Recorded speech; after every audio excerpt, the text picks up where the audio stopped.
Pramod Sawant is back, but with much more expectations and probably a mandate also. What do you think is the agenda before this government, and is this present strength of the government and the composition capable enough to fulfill that agenda? Yeah, so let me first begin with congratulating Dr. Pramod Sawant and his entire team and the BJP for getting the mandate for Goa. I also want to congratulate from the bottom of my heart to both my colleagues on the panel, Subhash Bab Fardesai as well as Advocate Carlos Ferreira. As you said very rightly, we are happy to see them in the assembly. Coming back to this government, I think this government is in a very unique position. This government is going to inherit its own burden.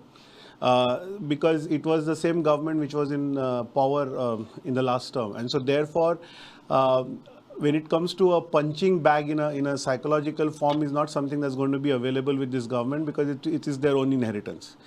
Coming back to the agenda, yes, the government is saddled with a lot of problems, the biggest one being the economy.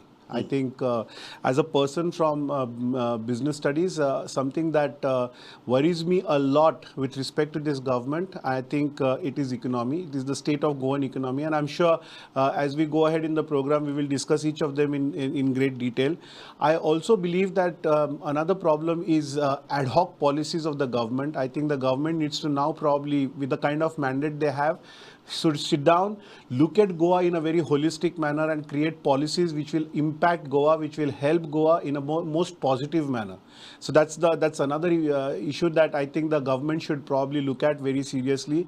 Education is a very important thing that the government needs to take a very good look at, especially considering the fact that Goa is not just a great tourist destination, but I think the government should now start looking at creating some sort of an opportunity to have diversified classrooms. So that's a very important thing.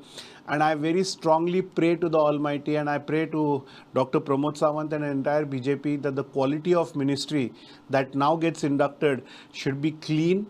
I'm not looking at the quality from the point of view of governance per se in the beginning, but at least let us start off with people who are clean and who have got a very good public image. Very interesting point. I will go to each point one by one later.